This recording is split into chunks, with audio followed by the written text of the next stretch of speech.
The Ruthless Aggression era is regarded as one of the greatest time periods in WWE history, dating back from 2002. When the era ended is debated by wrestling fans.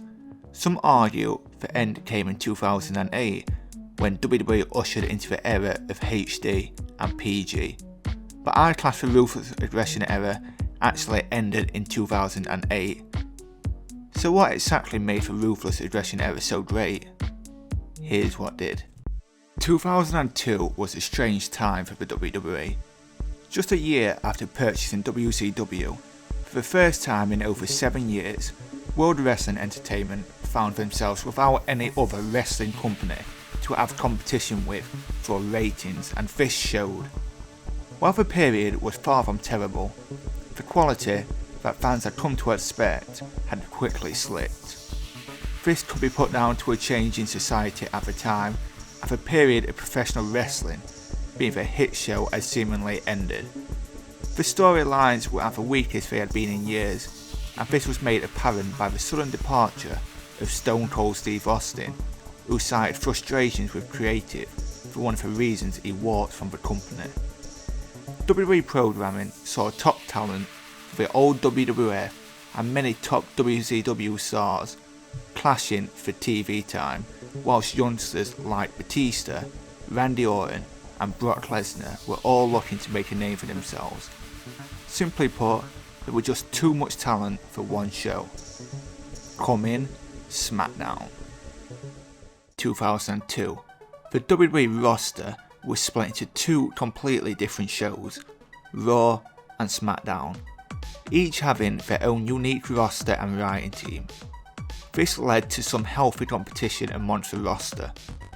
On the 24th of June edition of Raw in 2002, Vince McMahon called the talent out to the ring and challenged anyone to step up, urging them to show ruthless aggression. So while mainstay stars like Stone Cold Steve Austin and The Rock were gone from the company, all the other talent had a platform to thrive on. SmackDown was the standout brand for quite some time, eventually defeating Monday Night Raw in the ratings. The Blue brand had made a name for itself as the show with the best wrestling action, while also featuring entertaining storylines.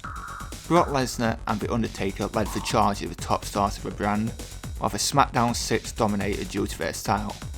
The SmackDown 6 consisted of Kurt Angle, Chris Benoit, Eddie Guerrero, Chavo Guerrero, Rey Mysterio and Edge. The solid main event, thrilling cruiserweights and creative minds saw SmackDown breathe through 2003. Raw had more mixed reviews, while the women's division was solid. Triple H's Reign of Terror and the Goldberg era were the downfall of the flagship show in 2003.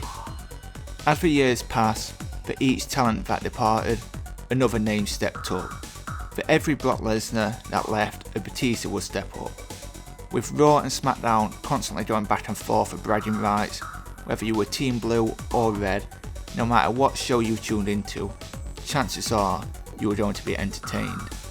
For me, the highlight of the Ruthless Aggression era came at WrestleMania 21 on April 3rd, 2005. This was when we saw a clear shift in the main event scene. Raw saw Batista step up and defeat former stablemate Triple H to become World Heavyweight Champion, while John Cena defeated JBL to become WWE Champion over on the Blue brand. WrestleMania 21 was iconic for so many reasons. Cena and Batista becoming World Champions for their respective show. Randy Orton competed in the biggest match of his career against The Undertaker. Shawn Michaels and Kurt Angle had possibly the greatest wrestling match in history, and we even saw the debut of a Money in the Bank match. The next years that came, the use of Ruthless Aggression firmly cemented themselves as main eventers, even long past the Ruthless Aggression era, with Cena, Batista and Orton becoming household names. So we've talked about the beginning of the Ruthless Aggression, but what about the later years? Admittedly, the quality in terms of storyline took a dip, and this was evident with the ratings, but this didn't stop the stars from staying just as hungry. In 2006 and 2007, Edge stepped up to become the rated R superstar, many people even considering him one of the greatest heels of all time. Meanwhile, Triple H, The Undertaker, Shawn Michaels and Randy Orton competed in the main event scene. Batista and John Cena never looked back once they reached the main event level and continued on the quest to constantly improve. The revival of ECW in 2006 didn't help the product. 3 different shows meant they had to try even harder to show their creativity, but with the roster seemingly becoming less star-powered, there just weren't enough talent for 3 different brands, and ECW never reached the heights of Raw and SmackDown and was often referred to as the C Show. While many saw the time period as a watered-down version of the Attitude Era, it was still just as entertaining. For every poorly written Katie Vick angle, there was the Kane vs Shane McMahon feud, or the stellar women's division. With there being 2 different brands, there was something for everyone. You could tune into SmackDown and see the best wrestling in the world, or you could watch Raw, which was more catered to sports entertainment. This was a time where WWE still weren't afraid to take risks, with the HLA or Kane setting people on fire. So many great moments came from this era, from Brock Lesnar defeating The Rock cleanly in the main event at SummerSlam to become the WWE Champion, to Lesnar and Big Show breaking the ring on SmackDown, to Edge and Lita having live sets on television. While the roster was packed with youths and veterans, this certainly made for exciting times, each talent looking to steal the show, while the unique creative team looked to defeat their competition. I could talk all day about the legendary moments and storylines that came between 2002 and 2007, but you could really check them out on the WWE Network. It really is worth your time. Many household names came from the Ruthless Aggression era. Guys like Brock Lesnar, Randy Orton, John Cena, Batista, just to name a few. Those 4 names alone have held over 50 championships between them. Their talent, mixed with a creative writing team at the time, saw the talent thrive and make their way up the card. While the era helped the youngsters of tomorrow make themselves known, it also helped more well-known talent like The Undertaker, Rey Mysterio, Edge and Booker T boost their status in the company. The mixture of young and experienced talent made for entertaining television, great wrestling and historic moments. Many a superstar who helped make the Ruthless Aggression era what it was have taken their rightful place into the WWE Hall of Fame. People like Shawn Michaels, Kurt Angle, Trish Stratus and Lita. The legacy that the Ruthless Aggression leaves is one that will never be matched. Never again will we live through an era like it.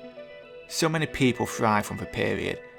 Edge became a legendary heel, John Cena and Batista became megastars, Shawn Michaels, The Undertaker and Kurt Angle battled it out for best of the world status.